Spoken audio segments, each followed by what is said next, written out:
Here's what's making news now around Indiana, brought to you by Smithville. Well, the state's unemployment rate remains at its lowest level since 2001. The Indiana Department of Workforce Development says despite a loss of about 2,200 private sector jobs in January, the rate remained at 4%.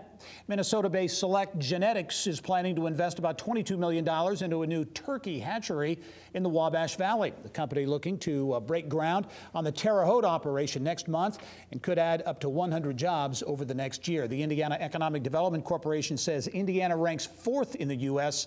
in turkey production. Plymouth-based Farm Innovators, Inc. has announced plans to expand operations in Marshall County. The agribusiness company will invest $400,000 to build a new facility expected to help retain current employees and perhaps add a small number of jobs. And Toyota Motor Manufacturing Indiana says a new study suggests the automaker supported about 27,500 jobs in Indiana as of 2015. The report from the Center for Automotive Research also shows employees in Indiana accounted for $1.6 billion in payroll. Well, a key piece of the ambitious $1 billion Purdue Innovation District puzzle about to come to life. Rolls-Royce and Purdue University officials will christen the new Purdue Technology Center Aerospace building next week.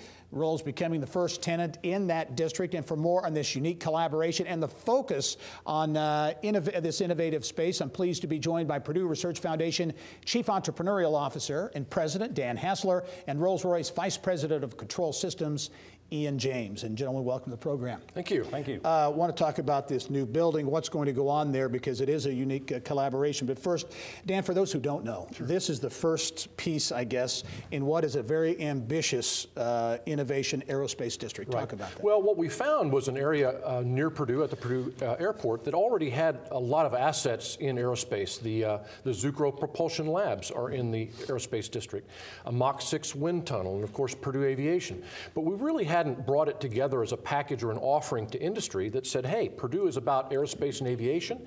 It's 3 miles away from the bell tower of the university and all the students coming out.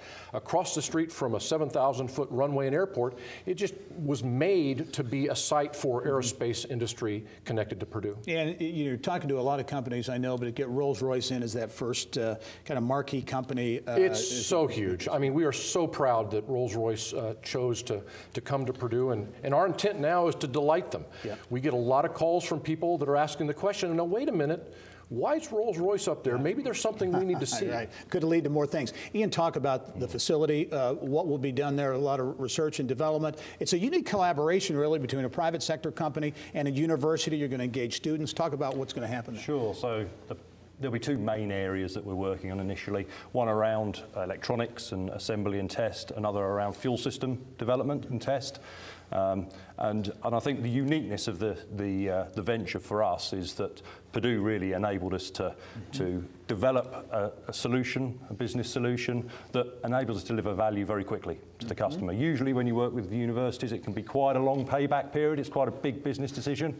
What Dan and his team did produced us a solution that means we start delivering value to the customer, and which is from our perspective, the DoD primarily, and to the business straight away, and while leveraging right across the whole of the Purdue working space, if you like, and the capabilities they've got there. And as you look, Rolls-Royce is a major employer of Purdue grads and has been for many years, so a long relationship. I would assume this relationship might even expedite that. I mean, you're right there with the pipeline of Purdue talent. Yeah, and that's very important for us, both leverage the academic capability, get some students through the facility, helps us. We have about 600 alumni who work for Rolls-Royce in North America, most of which are in Indianapolis.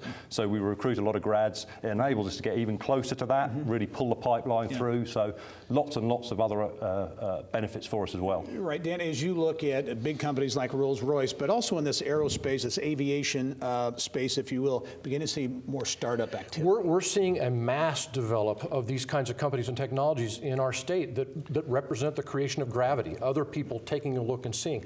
And it's not just the big companies, a lot of really interesting small startup activity in the environment as well. Companies in rocket fuels or rocket engines or novel and alternative aviation fuels, airfoil development.